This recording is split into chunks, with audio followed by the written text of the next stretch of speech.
તમે બુદ્ધિ અને પુરુષાર્થ કરી વસ્તુ લાવી શકો, વ્યક્તિ જોડે ભેગા કરી શકો, પણ પુણ્ય ઓછા પડે ને તો એ વસ્તુ મળેલી, એ મળેલા વ્યક્તિઓ સુખના કારણ નથી થઈ શકતા. આપણને ગમતી વસ્તુ ન મળે તો આપણને એમ લાગ્યું કે આટલા પૈસા ઓછા પડ્યા. પૈસા ઓછા પડ્યા એનો વિચાર આવે, ક્યારે એવો વિચાર આવ્યો આટલા પુણ્યો મારા ઓછા પડ્યા. જો આટલા પુણ્યો અધિક હોત, કારણ કે સુખ પુણ્યથી આવે છે. મહેનતથી પૈસો આવી શકે પણ સુખ પુણ્યથી આવે છે. મહેનતથી બુદ્ધિથી ઘર બાંધી શકો પણ ઘરમાં સુખ તો પુણ્યથી આવે છે. અને સર્વોચ્ચ પુણ્ય એટલે શ્રીમદ ભાગવત. એ પુણ્યનો સોર્સ એટલે એક વસ્તુ યાદ રાખજો, માણસ મદદ કરી શકે, સુખી ન કરી શકે. તમે કોઈને હેલ્પ કરી શકો પણ તમારી મદદથી કોઈ સુખી થશે એની ગેરંટી ના આપી શકો. સુખ તો ઈશ્વર કૃપાથી આવે છે. એટલે કૃષ્ણ કોણ છે? આપણે બધા આ જીવનભર જેને શોધીએ છીએ ને એનું જ નામ કૃષ્ણ છે. અને એ કૃષ્ણની કથા, અને એ જ્યારે આનંદ મનુષ્ય દેહ ધારણ કરીને અવતાર ધારણ કરે છે અને પોતાના ભક્તો પર કૃપા કરવા માટે ભૂતલ પર આવે છે, અનેકવિધ પ્રકારની લીલાઓ કરી આપણને આનંદનું દાન કરે છે. એ કૃષ્ણના ચરિત્રને આપણે જોવાનું છે, જેનું વર્ણન શ્રીમદ ભાગવતના 10મ સ્કંદમાં કરવામાં આવ્યું છે. એ કૃષ્ણ ચરિત્રની ગાથા આપણે ગાવાની છે. કૃષ્ણનું ચરિત્ર, કેરેક્ટર. ચરિત્ર કોને કહેવાય? વિચાર, ભાવના અને વ્યવહાર, આ ત્રણેય દ્વારા મનુષ્યનું ચરિત્ર બનતું હોય છે. તમે શું વિચારો છો, તમારી હૃદયની ફિલિંગ શું છે, ભાવનાઓ શું છે, અને તમારો વ્યવહાર કેવો છે, એના પરથી એક ચરિત્રનું નિર્માણ થાય છે. તો એ કૃષ્ણ ચરિત્રની ગાથા 10મ સ્કંદને કેન્દ્રમાં રાખીને આપણે જોવાના છે. આ બહુ અદ્ભુત ગાથા છે. કૃષ્ણને સમજવા એ જીવનનો એક ઉજાર, કારણ કે ભગવાન પોતે કહે છે કે જે મને અને મારી લીલાને જાણી જાય છે ને એને જન્મ મરણના ચક્કરમાં પડવું નથી પડતું. ગીતાજીમાં ભગવાનના પોતાના વચન છે. અને એ ચક્રમાંથી છૂટવા માટે આપણે કૃષ્ણ ચરિત્રનો અનુભવ કરવા માટે ભેગા થયા છે. જો આ રીતે ભેગા થવું, રોજ કેટલાને મળતા હોઈએ, કેટલા જોડે ભેગા થતા હોઈએ, પણ ભગવાન નિમિત્તે ભેગા થવું ને એ જીવનનો સર્વોચ્ચ આનંદ બની જાય છે. આપણા બધાના મળવાના કેન્દ્રમાં ભાગવતજી છે. અને ભાગવત એ 18મું મહાપુરાણ છે. સર્વોચ્ચ ફળ કહ્યું છે, પરમ પવિત્ર શાસ્ત્ર કહ્યું છે. અને આ એવું પુણ્ય કહ્યું છે કે આ કરવા માત્રથી સમસ્ત પુણ્યો, સમસ્ત તીર્થો, કારણ કે એમ કહેવાય જ્યાં ભાગવતજી બિરાજમાન થાય ત્યાં સમસ્ત તીર્થોનો વાસ હોય છે. 24 અવતારોનું મંદિર કોઈ હોય તો શ્રીમદ ભાગવત છે. તમે ભાગવતની પરિક્રમા, તમે ભારત વર્ષમાં તમને એમ થાય હું બધા જ તીર્થોની યાત્રા કરું તો કદાચ જીવન ઓછું પડી જાય, પણ બધા તીર્થો ન થાય. પણ એકમાત્ર ભાગવતની પરિક્રમા કરો ને તો ભારતના સમસ્ત તીર્થોની યાત્રાનું ફળ તમને મળી જાય. એવું પુણ્ય કર્મ આપણે ત્યાં ભાગવતજીને કહેવામાં આવ્યું છે. પેલું એમ કહેતા ને કે એક દીકરી આવીને પિતાને કહેવા લાગી કે પિતાએ પૂછ્યું કે બેટા તારે શું જોઈએ છે? તો કે મને સસરા લાવી આપો ને. કહ્યું કે આમને એમ સસરા થોડી આવે. ઠીક છે મને સાસુ લાવી આપો. અરે આમ સાસુ થોડી આવે. અચ્છા મને જેઠ લાવી આપો.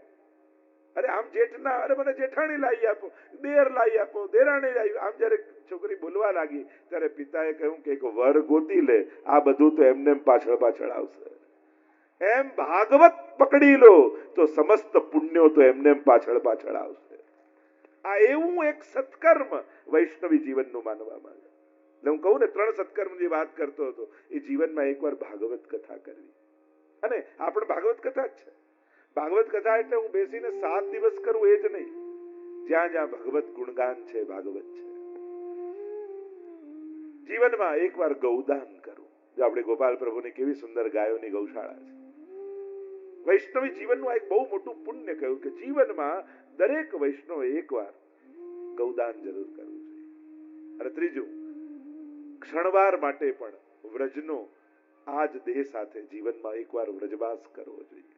કેટલા દિવસ રોકાયા, કેટલા કલાક રોકાયા એની ચર્ચા નથી કરી, પણ આ દેહને વ્રજભૂમિનો સ્પર્શ થાય તો જીવનમાં એકવાર વ્રજવાસ કરો.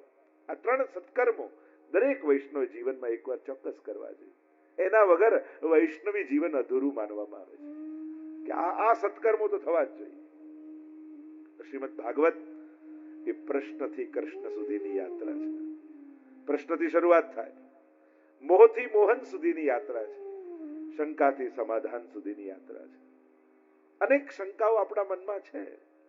એ ભગવાન સંબંધી હોય કે આ દુનિયા ભગવાને બનાવી, ભગવાન જો બધું બનાવે તો કોઈ સુખી કેમ, કોઈ દુખી કેમ, ને કોઈને આમ કેમ, આવો ભેદભાવ કેમ? શું આ ચલાવનારો ઈશ્વર હશે? શું ભગવાન અવતાર લઈને આવતો હશે? કોઈ એમ કહે છે કે કણ કણમાં ઈશ્વર છે, કોઈ એમ કહે છે કે તમારી અંદર ઈશ્વર છે, કોઈ એમ કહે છે કે તમે જેની સેવા કરો એ ઈશ્વર છે. તો આમાં સાચું શું? કેટલા પ્રશ્નો આપણા મનમાં જાગે. એ સંસાર સંબંધી હોય કે ભગવાન સંબંધી હોય, પ્રશ્ન વગરનો માણસ નહીં મળે. પ્રશ્ન દરેકના જીવનમાં છે, અને પ્રશ્ન જ એક અવસર છે.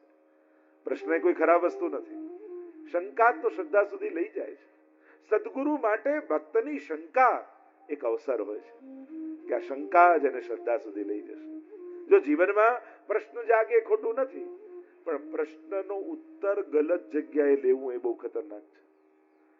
શંકા જાગે સારું છે, પણ સમાધાન જો ખોટા વ્યક્તિ પાસે લેવા જશો ને તો તમારી શંકા વધારે દ્રઢ કરી નાખશે. ઓથેન્ટિક પર્સન પાસેથી પૂછો, ઓથેન્ટિક ગ્રંથ વાંચો. આપણા હિન્દુ સમાજની તકલીફ જ એ છે, જેટલું ક્રિશ્ચન ભાઈઓને બાઇબલ વિશે ખબર છે, જેટલું મુસ્લિમ ભાઈઓને કુરાન વિશે ખબર છે, એટલું આપણું હિન્દુ ભાઈઓને ગીતા કે ભાગવત વિશે ખબર નથી હોતી.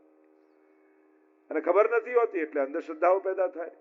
કારણ કે આપણા ધર્મનું જ્ઞાન ક્યાંથી આવે? કોઈ પાડોશીને પૂછીએ, કોઈ ઇન્ટરનેટમાં એક પેજ વાંચીએ, કોઈ મેગેઝિનનો, કોઈ છાપાનો લેખ વાંચીએ, અને આ રીતે જે ખીચડી ભેગી થાય છે અને પછી જે કન્ફ્યુઝન પેદા થાય આપણને, આ તો બહુ અઘરું. અઘરું નથી, તારી જાણવાની પદ્ધતિ ખોટી છે. તે તારી શંકા ગલત જગ્યાએ પૂછી. હવે વિચાર કરો, અર્જુનને મોહ જાગ્યો અને એને કૃષ્ણને પૂછવાની જગ્યાએ ધૃતરાષ્ટ્રને પૂછ્યું હોત તો યુદ્ધ લડું કે નહીં, કેવી ગીતા મળત? એ તો કૃષ્ણ બાજુમાં હતા તો સમાધાન મળ્યું. જે ધૃતરાષ્ટ્રને પૂછ્યું હોત તો કે આવું લડાતું હશે ભાઈઓ જોડે, ચાલ ચાલ ઘરે બેઠા બેઠા માળા ફેરવીએ, યુદ્ધ લડાય? એ લડવા દત? એ જીતવા દત? અને કદાચ અર્જુન ન લડ્યો હોત તો એને શાંતિ મળે? ક્યારેય નહીં. એ તો ક્ષત્રિય છે, સિપાહી છે.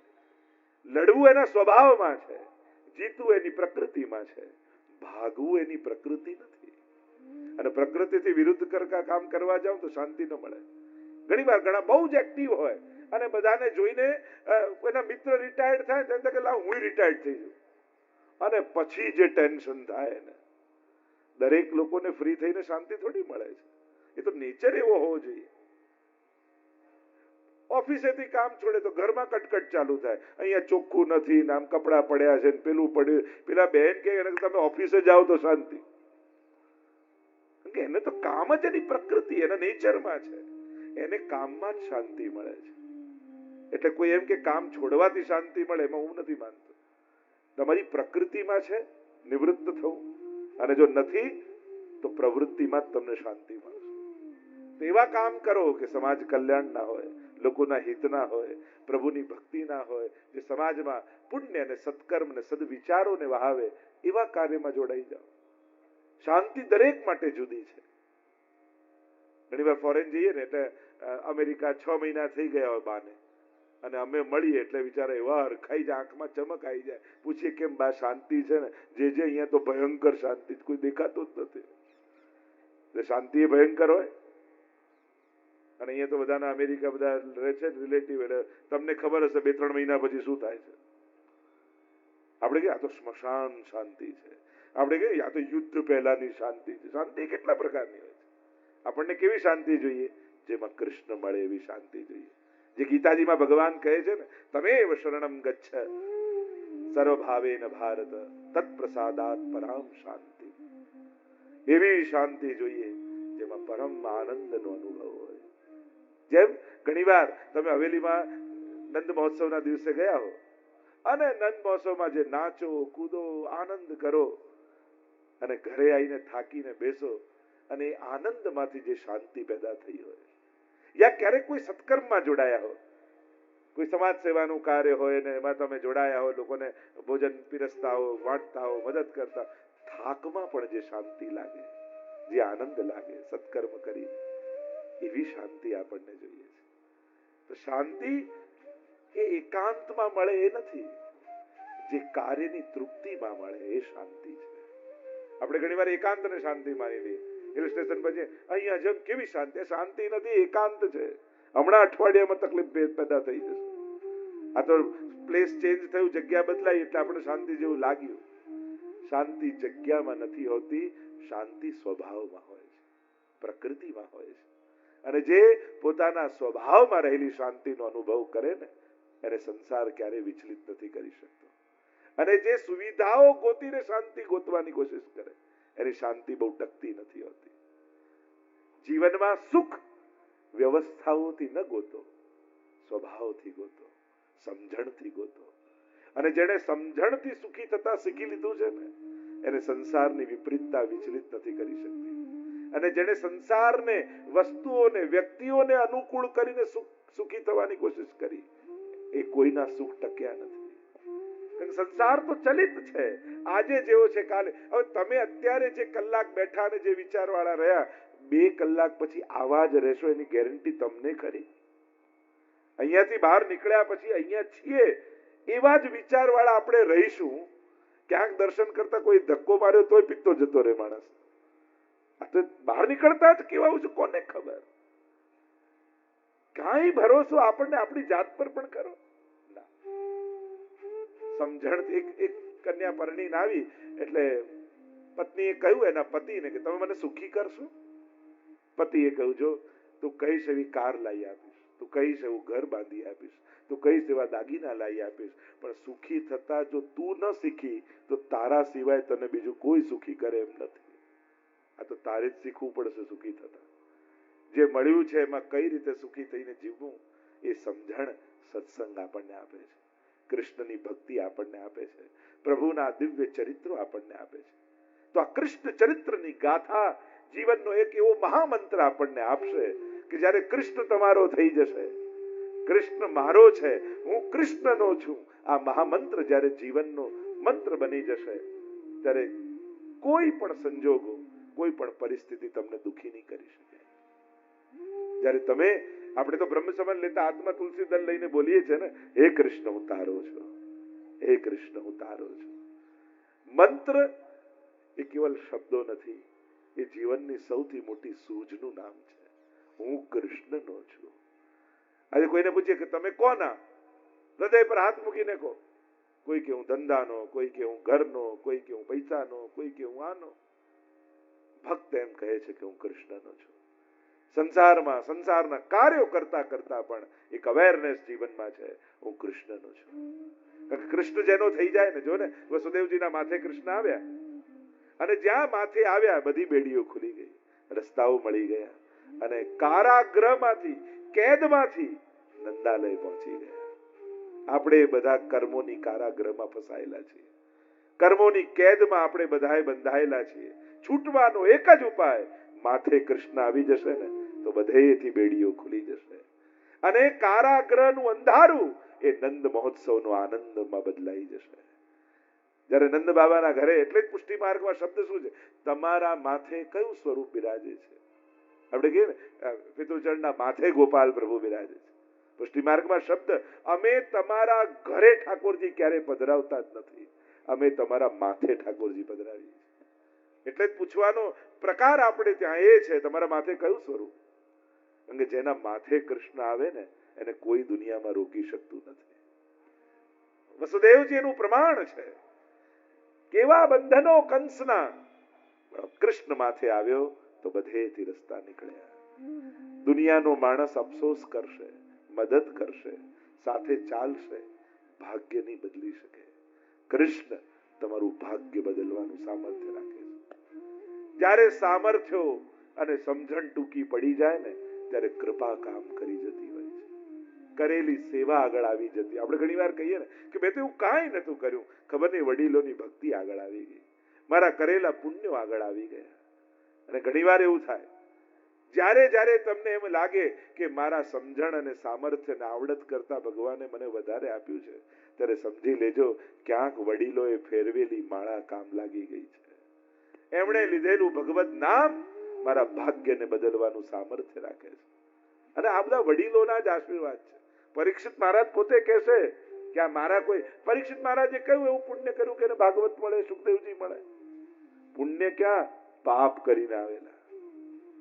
ભાગવતની કથા ખ્યાલ છે ને તમને, કે ઋષિના ગળામાં મરેલો સર્પ લપટાવી દીધો, શ્રાપ મળ્યો કે તે તો મારેલો સર્પ નાખ્યો મારા પિતાના ગળામાં, હું શ્રાપ આપું છું, આથી 7મા દિવસે જીવતો તક્ષક આવીને તારે દંશ દેશે. પાપ જ કર્યું હતું ને, શ્રાપ જ મળ્યો હતો ને, પણ શ્રાપિતને પણ સમર્પિત બનાવી દે એવી કોઈ કથા હોય તો આ ભાગવતની કથા છે. આ કૃષ્ણના ચરિત્ર છે. આપણને શ્રાપ જ છે ને, 7મા કોને 8મો દિવસ મળે છે? બધાએ સોમથી રવિમાં જ જવાનું છે, 8મો દિવસ કોઈની પાસે નથી. પણ હા, કર્મોના શ્રાપ લઈને આવ્યા છે, પણ સમર્પણ દ્વારા કૃપાનો પ્રસાદ પામીને જવાનું છે. આપણે મરીને નથી જવું, આપણે તો જીવીને જવું છે. ભાગવતે શીખવાડે, સાધારણ લોકો દુનિયામાંથી મરીને જાય અને ભક્તો તો જીવીને જાય. જીવનનો ઓડકાર લઈને જવું છે, જીવનની તૃપ્તિ લઈને જવું છે, એક એક ક્ષણોને માણીને જવું છે. મળેલી ક્ષણો વેડફીને નથી જવું. કૃષ્ણનો ભક્ત એની એક એક ક્ષણ એના જીવનનો ઉત્સવ હોય છે. કારણ કે એને ખબર